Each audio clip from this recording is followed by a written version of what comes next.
আসসালামু আলাইকুম প্রিয় কলিজার ভাই বোনেরা, সবাই কেমন আছেন? শুভ সকাল। তো আজকে সকালবেলা ঘুমোতে উঠছি 6টা বাজে। ঘুম থেকে উঠে আমার পোলা করতেছে, আম্মু আমি ভাত খামু। এত সকালে তার আমি কোত্থেকে ভাত দিই। তাড়াতাড়ি করে আমি ভাত রান্না করলাম। এই যে মাটির চুলায় দেখতেছেন লাকড়ি দিয়ে ভাত রান্না করলাম, কইরা ভাত দিতেছি তারে। এখন কি দিয়ে খাবে? ঘরে দিয়ে এক টুকরা মুরগির মাংস আছে, আমি কই আমার নন্দের কইতেছি ঘর থেকে মুরগির মাংসটা নিয়ে আয়। তো নিয়ে আইতাছে, এদিকে আমার পোলা তো আম্মা আমার খিদা লাগছে খামো। আমরা দুজন অনেক দুষ্টামি করতেছি, অনেক খেলা দিলে আমার দ্বারা আসছে। আর দেখতেছি দাঁতটি কেমন বড় হয়েছে, হা করে আমার দেখাইতেছে আর ওয়েট করতেছে। সকালবেলা কি করছে, দাঁত নামাই যে খাওয়া লাগতেছে। মানে আমাকে তুমি দাঁত ব্রাশ করবে না?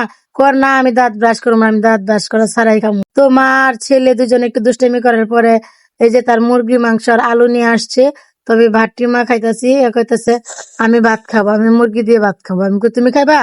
তো মা ছেলে খুব দুষ্টুমি করতেছি। এই মুহূর্তটা আমার এত ভালো লাগতেছে যে গ্রামে এসে যদি সবসময় গ্রামে থাকতাম, তো মা ছেলে এভাবে সময় কাটাতাম, খুব ভালো লাগতো।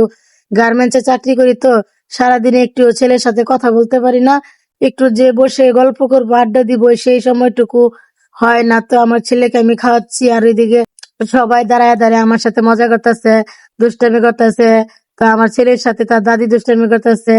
কি আবার ওই দিক দিয়ে জানি কে যাইতেছে, ওই দিক দিয়ে ওরা ডাকতেছে, ওই দিকে তাকাইতেছে। ওরা এখানে গল্প করতে করতে খাচ্ছে। আসলে আমার ছেলে গ্রামে এসে অনেক খুশি। খোলামেলা জায়গা, সাথে রাস্তা আছে, আর দৌড়াইতে পারে, খেলতে পারে, ওর খুব ভালো লাগে। তো আমি কইতেছি তুমি বাটি খায়া তুমি যাই খেলো, আমি যাই তোমার কাপড়টি ধুই। আমাদের এলাকায় পানি নাই, কত কষ্ট। পানি তুইলা রান্না করতে হয়, খাওয়াইতে হয়, গোসল করতে হয়, অনেক কষ্ট। আজকে 2 দিন ধরে আইসি, আমার অবস্থাটা খুবই খারাপ। কল চাপতে চাপতে হাতে ঠুসা পড়ে গেছে গা, শরীর পুরা মানে জড়ায় পড়ছে ব্যথায়, এত ব্যথা হয়েছে।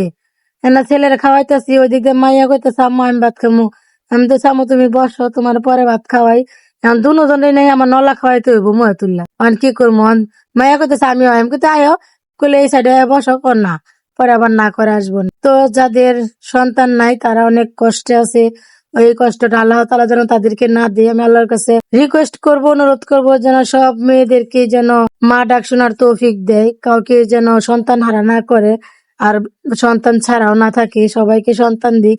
আর সবাইকে যেন ভালো একজন ইসলামের পথে যাওয়ার নেওয়ার মতো সন্তান দান করে, যেন তাকে মানুষের মতো মানুষ করতে পারে। তো আমার ছেলের জন্য সবাই দোয়া করবেন। আমার একটাই স্বপ্ন, একটাই আশা, আমি যেন আমার ছেলেকে মাদ্রাসায় লেখাপড়া করতে পারি। বড় হইলে আমি যাই করি বা না করি, আমার ছেলে যেন বড় হয়ে মাদ্রাসায় পড়ে একজন কোরআনের হাফেজ হয়। সব বাবা মারই ভালো কিছু স্বপ্ন থাকে, ভালো কিছু আশা থাকে সবাই। তো যারা আমার কষ্ট করে এই সম্পূর্ণ ভিডিওটা দেখতেছেন তাদেরকে অসংখ্য অসংখ্য ধন্যবাদ। আর সবার জন্য অন্তরস্থলে থেকে ভালোবাসা ও দোয়া রইলো। আর সবাই আমার ভিডিওটা সম্পূর্ণ দেখে লাইক কমেন্ট শেয়ার করবেন। ইনশাল্লাহ আমি যেন গ্রামের প্রত্যেকটা মুহূর্তের ভিডিও আপনাদের কাছে দিতে পারি, আমি এতটুকু আশা করি। আর ভালো ভালো ভিডিও যেন আপনাদের কাছে দিতে পারি। তো সবাই একটু সাপোর্ট করবেন এবং ভালোবেসে সাথে থাকবেন। আল্লাহ হাফেজ।